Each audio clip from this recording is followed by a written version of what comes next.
नमस्कार दोस्तों, मैं हूं आपके साथ अशोक कुमार। अपन बात कर रहे थे वास्तविक संख्याओं की। किसकी बात कर रहे थे? वास्तविक संख्याओं की। 10वीं क्लास के पहले चैप्टर के बारे में पढ़ रहे थे अपन।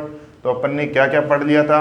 अपन ने ये पढ़ लिया था कि प्रश्नावली 1.1 पढ़ ली अपन ने, और उसके एग्जाम्पल पढ़ लिए। जितने भी क्वेश्चन थे वो सारे के सारे अपन ने कर लिए। और प्रश्नावली 1.1 से पहले अपने पास में क्या थी? एक प्रमेय थी, अंकगणित की आधारभूत प्रमेय, वो भी कर लिए अपन ने।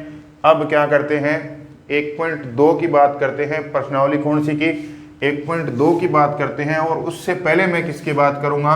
प्रमेय की बात करूंगा। तो प्रमेय कौन सी है? उससे पहले मेरे पास में 1.2 है। कौन सी प्रमेय है? 1.2 प्रमेय है, उसकी बात करते हैं अपन की। प्रमेय 1.2 क्या कहती है मेरे को? प्रमेय 1.2 क्या कहती है मेरे को? तो क्या कहती है प्रमेय 1.2? अपन बात करते हैं। देखिए कि अपने को कोई संख्या दी हुई है। क्या दी हुई है? कोई संख्या दी हुई है कि a क्या है? a क्या है? एक पूर्णांक दिया हुआ है, या एक संख्या दी हुई है। a एक संख्या है। और कौन सी संख्या है? अभाज्य संख्या दी हुई है। a क्या दी हुई है? एक अभाज्य संख्या दी हुई है। फिर अपने को कह रहा है कि यदि p a स्क्वायर को क्या करती है? विभाजित करती है।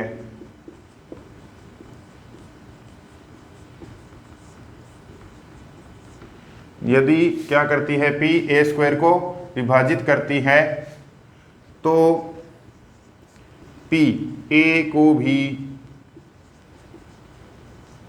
विभाजित करेगी। p a को भी विभाजित करेगी या नहीं करेगी, ये बात करते हैं अपन। a दी हुई अपने को क्या है? एक धनात्मक संख्या है या धनात्मक पूर्णांक है। क्या है? पूर्णांक है। a क्या दिया हुआ है अपने को?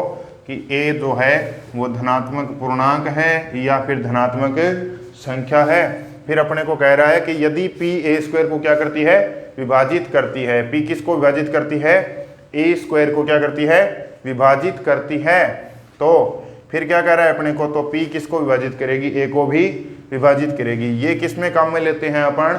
जो अप्रिमेय संख्याएं जो होती हैं, अप्रिमेय संख्याओं को सिद्ध करने में अपन क्या करते हैं? इस प्रमेय को काम में लेते हैं। तो अपन बात करते हैं। देखिए क्या है। मैं मान लेता हूं a क्या है? मेरे पास में एक पूर्णांक है।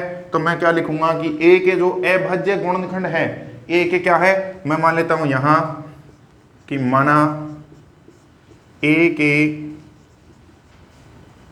के अभाज्य गुणनखंड, अभाज्य गुणनखंड क्या है? मान लेता हूं यहां पर p1 p2 p3 ऐसे ऐसे करके कहां तक हैं? pn तक हैं। कहां तक हैं? pn तक हैं। फिर अपने को ये अपन ने मान लिया कि ये किसके गुणनखंड है? a के अभाज्य गुणनखंड है। और फिर क्या दिया हुआ है अपने? फिर क्या करते हैं अपन? a का स्क्वायर करते हैं। क्या किसका स्क्वायर करते हैं? a का स्क्वायर करते हैं। तो मेरे पास में क्या आएगा? यहां लिख सकता हूं कि p1 p2 p3 ऐसे ऐसे करके pn, और इसका भी क्या? स्क्वायर। इसका भी क्या? स्क्वायर। फिर अपने को दिया हुआ है, यहां क्या दिया हुआ है कि p जो है, p a स्क्वायर को विभाजित करता है। विभाजित p a स्क्वायर को क्या करती है? विभाजित करती है। p जो है वो a स्क्वायर को क्या करता है? विभाजित करता है। तो p जो मेरे पास में है, अपन ने क्या पढ़ा अभी? अपन ने ये पढ़ा कि a स्क्वायर के जो गुणनखंड है अपने पास में, a के जो गुणनखंड माने थे मैंने, क्या माने थे? कि p1 p2 p3 pn, ये माने थे। ये मान लिए। अब मैंने क्या लिखा कि a का स्क्वायर कर दिया। किसका स्क्वायर कर दिया? a का स्क्वायर कर दिया। तो p1 p2 p3 p और n का क्या भी हो गया? इसका भी क्या हो गया मेरे पास में? स्क्वायर हो गया। तो यहां फिर मैंने क्या लिखा कि p a स्क्वायर को क्या करता है? विभाजित करता है। तो p जो है, p अपन ने ये लिखा कि ये इसके गुणनखंड थे। p a स्क्वायर के ये गुणनखंड हो गए, a स्क्वायर के ये गुणनखंड हो गए। तो ये जो p है इनमें से ही कोई एक होगा। किनमें से? p1 p2 p3, इनमें से भी क्या होगा? कोई एक होगा। तो मैं यहां लिख सकता हूं कि p है, p जो है वो क्या है? p1 P2 P3 और Pn में से एक संख्या है या एक है कि नहीं है? इनमें से ही कोई एक है मेरे पास में। तो अगर इनमें से एक है, कोई संख्या है, इनमें से अगर कोई एक है मेरे पास में, तो ये तो मैंने क्या माने थे कि ये जो संख्याएं हैं P1 P2 P3 Pn, ये जो है ये किसको विभाजित करते हैं? A को विभाजित करते हैं। किसको विभाजित करते हैं? A को विभाजित करते हैं। क्योंकि इसके क्या है, ये अपने पास में ये गुणनखंड है। क्या है? अभाज्य गुणनखंड है। तो P भी क्या हो जाएगा? A का अभाज्य गुणनखंड हो जाएगा। क्या हो जाएगा? P A का अभाज्य गुणनखंड हो जाएगा। अर्थात मैं यहां पे लिख सकता हूं कि यदि P A स्क्वायर को विभाजित करता है, विभाजित करता है, तो अपने पास में क्या लिख सकते हैं? तब P A को भी विभाजित करेगा। किसको विभाजित करेगा? A को भी P क्या करेगा? विभाजित करेगा। तो यह है अपने पास में प्रमेय कौन सी है? 1.2, जिसमें अपने ने क्या पढ़ा कि A क्या है? अपने पास में एक धनात्मक संख्या है या धनात्मक पूर्णांक है। तो अपने को क्या कह रहा है कि यदि P A स्क्वायर को क्या करती है? विभाजित करती है। P किसको विभाजित करती है? A स्क्वायर को विभाजित करती है। तो P किसको विभाजित करेगी? A को भी क्या करेगी? विभाजित करेगी। फिर अपन बात करते हैं, अपन ने क्या पढ़ा कि मान लेते हैं अपन P जो A के अभाज्य गुणनखंड माने अपन ने, किसके? A के अभाज्य गुणनखंड माने अपन ने P1 P2 P3 P4 P5 ऐसे ऐसे करके Pn तक अपन ने मान लिए। फिर मैं क्या करता हूं? A का स्क्वायर करता हूं, तो ये जो गुणनखंड थे इनका भी क्या हो गया? स्क्वायर हो गया। तो फिर यहाँ पे मैंने क्या पढ़ा है? क्वेश्चन में अपने को दे रखा है, जो प्रमेय है इसमें अपन ने दे रखा है पहले से कि P A स्क्वायर को क्या करता है?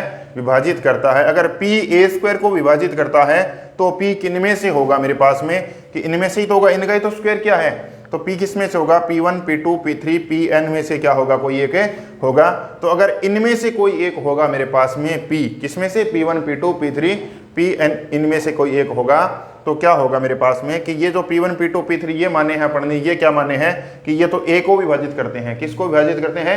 A को विभाजित करते हैं। A के अभाज्य क्या है? गुणनखंड है मेरे पास में। तो मैं क्या लिखूंगा? तो यहां लिख सकता हूं कि P A स्क्वायर को अगर विभाजित करता है तो P किसको विभाजित करेगा? A को भी विभाजित करेगा। अब अपन बात करते हैं आगे प्रमेय 1.3 की बात करते हैं। किसकी बात करते हैं? प्रमेय 1.3 की बात करते हैं। देखिए फिर अपन बात करते हैं प्रमेय 1.3 की। किसकी बात करते हैं? प्रमेय 1.3 की बात करते हैं। किसकी बात करते हैं? प्रमेय 1.3 की बात करते हैं। तो प्रमेय 1.3 में अपने को क्या दे रखा है कि सिद्ध करना है। क्या करना है? सिद्ध करना है √2 एक क्या है? अपरिमेय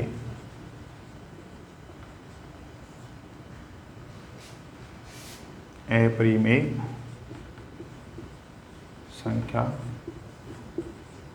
है। क्या है? √2 एक अपरिमेय संख्या है। अपन क्या करते हैं? इसको सिद्ध करने के लिए प्रमेय 1.2 का प्रयोग करेंगे। किसका प्रयोग करेंगे? प्रमेय 1.2 का प्रयोग करेंगे। और उससे पहले भी अपन क्या करेंगे? एक काम और करते हैं। ये अपने को दे रखा है कि √2 क्या है? एक अपरिमेय संख्या है। तो अपन क्या करते हैं? जब हल करते हैं, जब करते हैं तो क्या लिखते हैं कि मान लेते हैं, माना √2 एक क्या है? परिमेय संख्या है। परिमेय संख्या है। अगर ये मेरे पास में क्या है? √2 क्या है? परिमेय संख्या है। क्या है? परिमेय संख्या मान ली मैंने। तो अगर परिमेय संख्या है तो मैं क्या कर सकता हूं? इसको a/b के रूप में या फिर p/q के रूप में या फिर r/s के रूप में लिख सकता हूं। क्या लिख सकता हूं कि √2 क्या है? परिमेय संख्या है। तब क्या होगा? √2 = कितना? a/b। ये मैं मान सकता हूं। क्या मान सकता हूं? ये मानना है मैंने। क्या माना है कि a/b इसके क्या है? बराबर है। तो ये लिख दिया मैंने। फिर मैं क्या करता हूं? यहां मेरे पास में क्या है? a और कौन? b क्या है? सह अभाज्य संख्याएं हैं। सह अभाज्य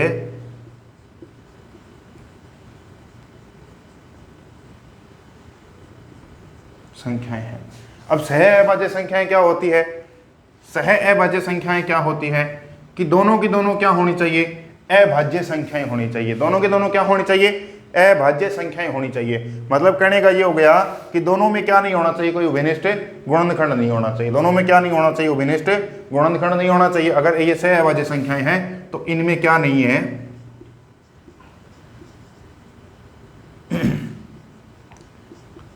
कोई उभयनिष्ठ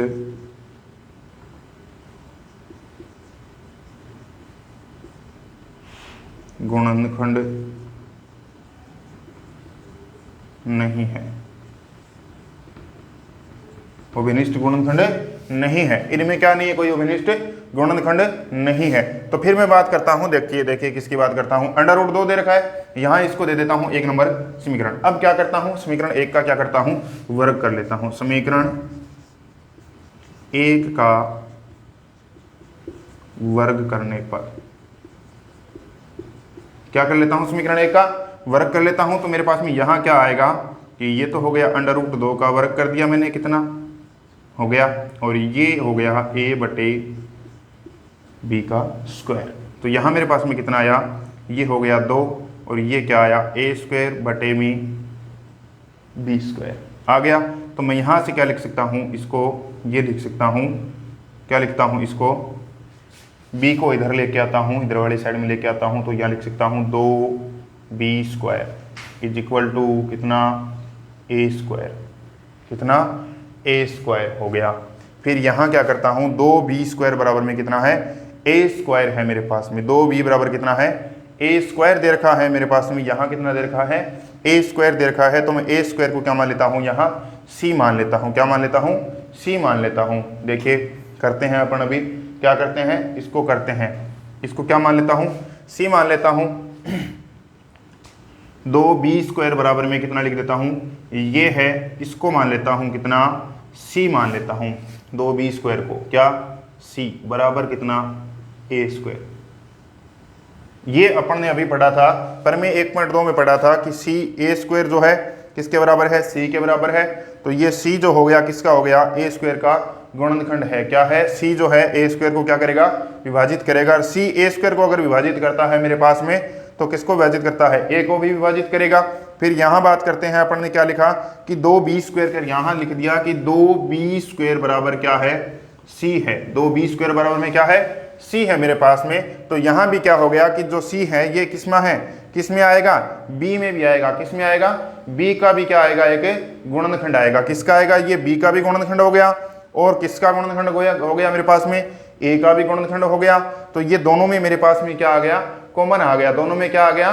कॉमन आ गया कि जो c है वो किस में है? दोनों में गुणनखंड है। दोनों में क्या है? उभयनिष्ठ गुणनखंड है। और यहाँ अपन ने ये पढ़ा है कि दोनों में क्या नहीं है? कोई उभयनिष्ठ गुणनखंड नहीं है। तो ये जो अपन ने कल्पना की थी कि ये जो है कि परिमेय संख्या है। ये क्या है?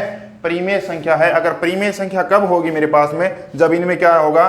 कोई उभयनिष्ठ गुणनखंड नहीं होगा। यहाँ पर मेरे पास में क्या आया है कि उभयनिष्ठ गुणनखंड आ गया। c इसमें भी आ गया, a² में भी आ गया, और किस में आ गया? b² में भी आ गया। तो मेरे पास में क्या हो गया कि c जो है a का भी गुणनखंड है और किसका गुणनखंड है? b का भी गुणनखंड है। तो यहाँ अपन लिखेंगे कि जो अपनी जो कल्पना की थी, अपन ने क्या किया था? ये जो लिखा था कि यह विरोधाभास, यहाँ लिख सकते हैं यह, या फिर ये लिख सकता हूँ, क्या लिख सकता हूँ कि c a व b में उभयनिष्ठ गुणनखंड है। उभयनिष्ठ गुणनखंड है। और यह विरोधाभास यहां लिखूंगा, अतः यह विरोधाभास अपनी त्रुटिपूर्ण कल्पना के कारण हुआ है। अतः यहां लिख सकता हूं कि √2 एक क्या है? अपरिमेय संख्या है। क्या है? अपरिमेय संख्या है। क्या पढ़ा अपन ने कि ये मान लिया कि परिमेय मान लेंगे संख्या को, क्या मान लेंगे, सबसे पहले संख्या को परिमेय मान लेंगे, फिर क्या लिखेंगे, उसके बराबर में a बटा b लिख लेंगे या फिर p बटा q लिख लेंगे, कुछ भी मान सकते हैं अपन, r बटे s भी लिख सकते हैं, क्योंकि जो परिमेय संख्या होती है उसको p बटा q के रूप में अपन लिख सकते हैं। फिर यहाँ क्या है मेरे पास में a और b क्या होने चाहिए, दोनों सहअभाज्य संख्याएं होनी चाहिए, अर्थात इनमें कोई क्या नहीं होना चाहिए, विनिष्ट गुणनखंड नहीं होना चाहिए। फिर अपन ने क्या किया कि समीकरण 1 जो दी थी √2 बराबर a बटा b, इसका क्या कर दिया, वर्ग कर दिया। वर्ग करने के बाद में मेरे पास में क्या आया, 2 बराबर में a स्क्वायर बटे b स्क्वायर। तो यहाँ क्या आया, 2b स्क्वायर बराबर किसके बराबर में, a स्क्वायर के बराबर में। 2b स्क्वायर जो है उसको मैंने क्या मान लिया, c मान लिया। क्या मान लिया, c मान लिया। तो जो c है वो क्या आया, a स्क्वायर को विभाजित करता है। यहाँ c जो है a स्क्वायर को विभाजित करता है, तो a स्क्वायर को विभाजित करेगा। तो अपन ने प्रमेय पढ़ी थी 1.2, अभी पढ़ी थी प्रमेय 1.2, उसमें क्या लिखा था कि p a स्क्वायर को विभाजित करता है, तो p किसको विभाजित करेगा, a को भी विभाजित करेगा। तो यहाँ जो c है, ये c अगर a स्क्वायर को विभाजित करता है, किसको विभाजित करता है, a स्क्वायर को विभाजित करता है, तो यहाँ ये c किसको विभाजित करेगा, a को भी विभाजित करेगा। तो यहाँ मैंने पहले से पढ़ रखा है कि जो c है, c जो है मेरे पास में b स्क्वायर को विभाजित करता है, तो किसको विभाजित करेगा, b को भी विभाजित करेगा। तो जो c है मेरे पास में क्या हो गया, दोनों में कॉमन जो हो गया, गुणनखंड हो गया। क्या हो गया, अभिनिष्ट गुणनखंड हो गया मेरे पास में। तो मैं यहाँ क्या लिखता हूँ कि c a व b में क्या है, अभिनिष्ट गुणनखंड है। अगर अभिनिष्ट गुणनखंड है तो ये कल्पना आपने जो पहले पढ़ी थी, अपने क्या हो गई, ये गई गलत हो गई। यह किसके कारण हुआ, तो अपने लिख दिया कि अतः यह विरोधाभास अपनी त्रुटिपूर्ण कल्पना के कारण हुआ। अतः क्या है मेरे पास में, √2 एक अपरिमेय संख्या है। अब अपन बात करते हैं एग्जाम्पल की, बात करते हैं किसकी बात करते हैं, एग्जाम्पल की बात करते हैं। अब अपन एग्जाम्पल की बात करते हैं। देखिए अब अपन बात करते हैं एग्जाम्पल नंबर 3 की, उदाहरण नंबर 3 की। उदाहरण नंबर 3 क्या कहता है मेरे पास में कि सिद्ध करना है √3 एक क्या है, अपरिमेय संख्या है।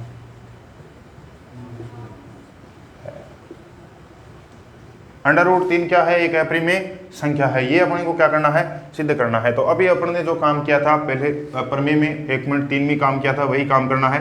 तो यहां मान लेंगे, माना √3 एक क्या है, परिमेय संख्या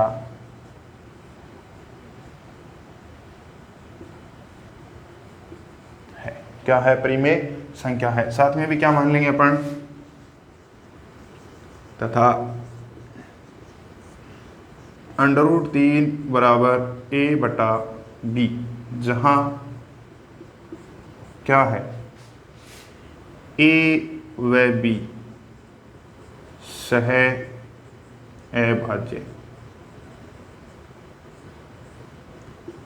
संख्याएं।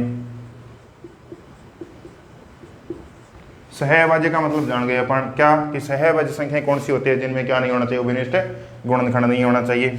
फिर अपन बात करते हैं किसकी, इसको समीकरण नंबर 1 दिया, और अब इसका क्या करेंगे, स्क्वायर कर लेंगे। स्क्वायर करते हैं, सबसे पहले स्क्वायर करते हैं, या फिर इसको हल कर लेता हूँ, या लिखता हूँ √3 और b को इधर ले आया, तो यहाँ हो गया b, √3 b बराबर कितना, a, इसको दे देता हूँ 2 नंबर। अब क्या करता हूँ, समीकरण 2 का वर्ग करने पर, समीकरण 2 का क्या करने पर, वर्ग करने पर, समीकरण 2 का जब वर्ग करता हूं तो मेरे पास में क्या आता है, यहाँ आता है 3b का स्क्वायर बराबर किसका स्क्वायर, a का स्क्वायर। ये आ गया मेरे पास में। तो यहाँ जो 3 आया है, क्या आया है, 3 आया है मेरे पास में। तो ये 3 क्या करेगा, इसको विभाजित करेगा। यहाँ लिख सकता हूँ कि b स्क्वायर बराबर में क्या लिख सकता हूँ, a स्क्वायर बटे में 3। a स्क्वायर में कितने का भाग देता हूँ, 3 का भाग देता हूँ। तो यहाँ लिख सकता हूँ, ये इसको ऐसे यहीं लिख देता हूँ कि a, ये जो b स्क्वायर है, ये हो गया मेरे पास में किसके बराबर, a स्क्वायर बटे में 3। तो यहाँ से मैं क्या लिख सकता हूँ कि ये जो b स्क्वायर आया, कहाँ से आया, b स्क्वायर कब आया मेरे पास में, कि a स्क्वायर में मैंने कितने का भाग दिया, 3 का भाग दिया, तो मेरे पास में क्या आया, b स्क्वायर आया। तो अपन यहाँ से क्या लिख सकते हैं कि a स्क्वायर का जो एक गुणनखंड है वो क्या है, 3 है। यहाँ लिख सकता हूँ कि 3 a स्क्वायर को विभाजित करता है, अर्थात 3a को भी विभाजित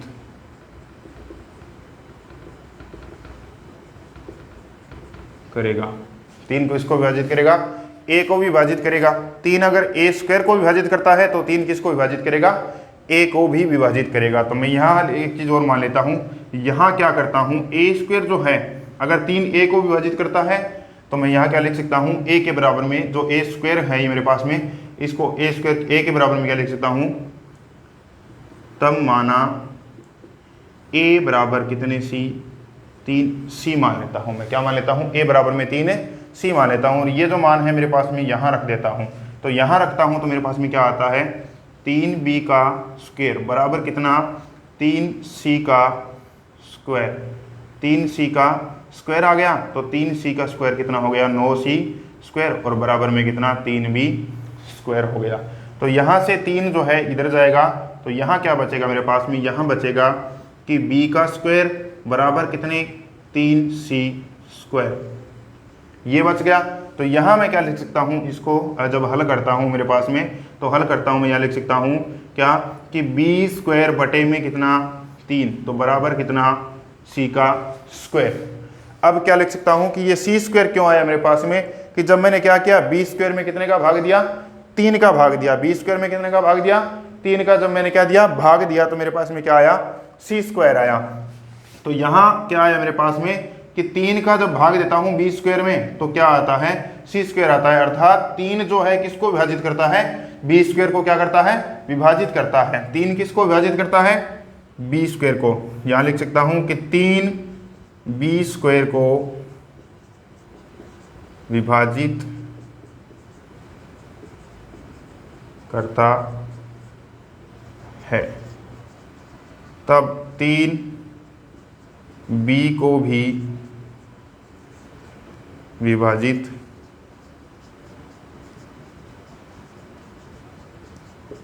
करेगा। अगर 3b को विभाजित करता है, यहाँ पर 3b स्क्वायर को विभाजित करता है तो 3 किसको विभाजित करेगा, b को भी विभाजित करेगा।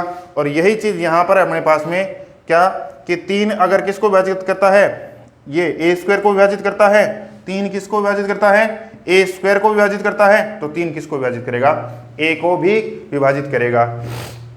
अब मैंने क्या पढ़ लिया कि 3 a को भी विभाजित करता है और 3 किसको विभाजित करता है, b को भी क्या करता है, विभाजित करता है मेरे पास में। तो 3 क्या हो गया, a और b दोनों में क्या हो गया, एक उभयनिष्ठ गुणनखंड हो गया। क्या हो गया कि 3a व b दोनों में एक उभयनिष्ठ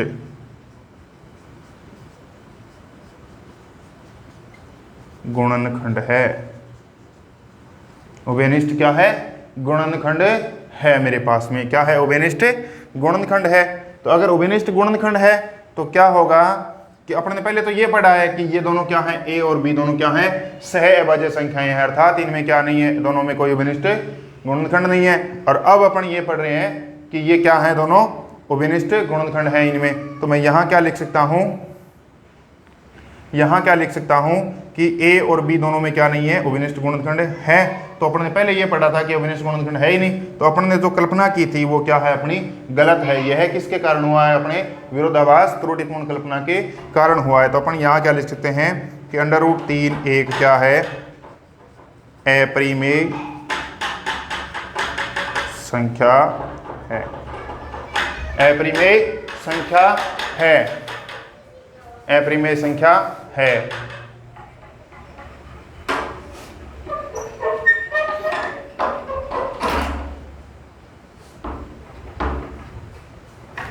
ये क्या है, अपने पास में एक अपरिमेय संख्या है।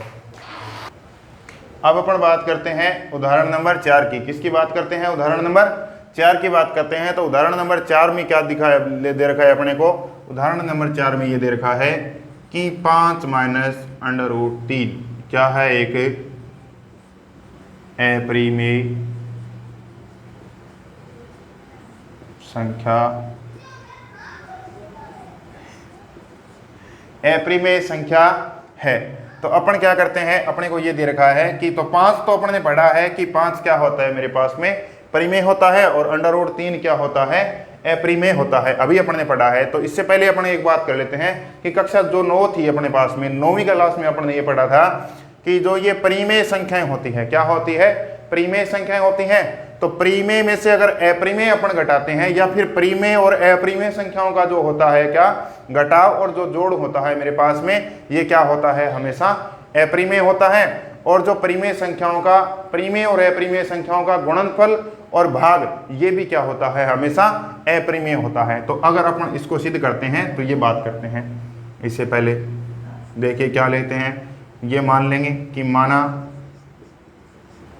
5 - √3 एक क्या है परिमेय संख्या,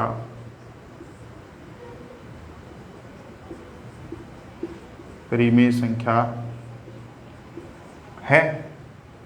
अगर ये परिमेय संख्या है तथा साथ में ये मान लेंगे कि 5 माइनस कितना √3 बराबर कितना a/b, और a और b क्या है, जहां मेरे पास में a व b, a और b क्या है, सह अभाज्य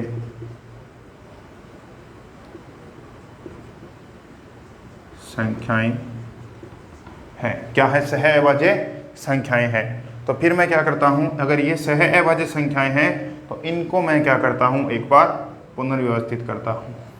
दोबारा समीकरण 1 को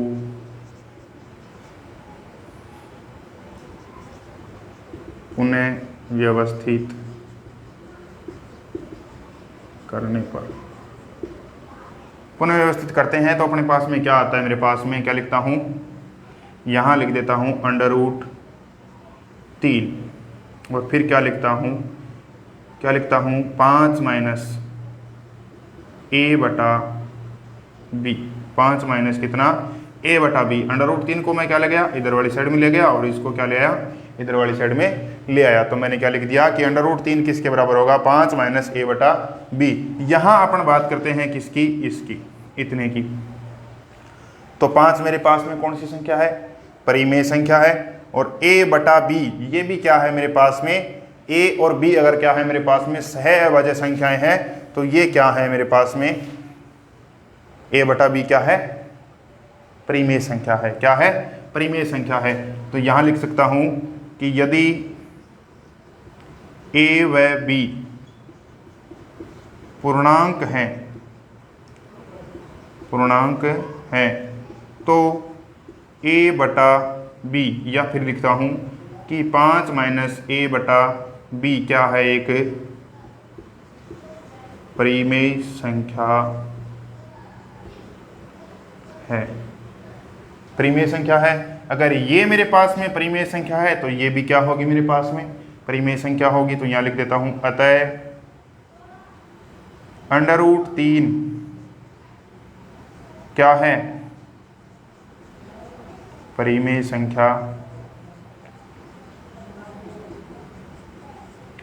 होगी। ये भी क्या होगी, परिमेय संख्या होगी।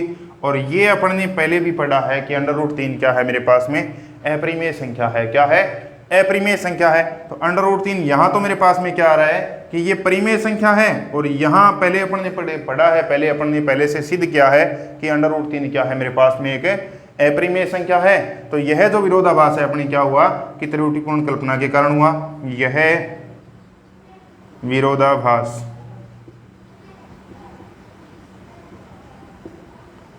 अपनी त्रुटिपूर्ण कल्पना के कारण हुआ। अतः यहां लिख सकता हूं कि 5 माइनस √3 एक अपरिमेय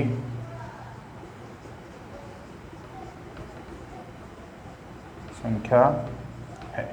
तो ये भी अपन क्या कर सकते हैं, सिद्ध कर सकते हैं। तो ये मैंने क्या पढ़ाया आपको कि परिमेय संख्या और अपरिमेय संख्याओं का जो गुणनफल होता है, जोड़ होता है, घटाव होता है या भाग होता है परिमेय और अपरिमेय संख्याओं का, वो हमेशा और हमेशा क्या रहता है, अपरिमेय रहता है। क्या रहता है, अपरिमेय रहता है। तो अपन ये पढ़ा कि 5 - √3 क्या है, एक अपरिमेय संख्या है।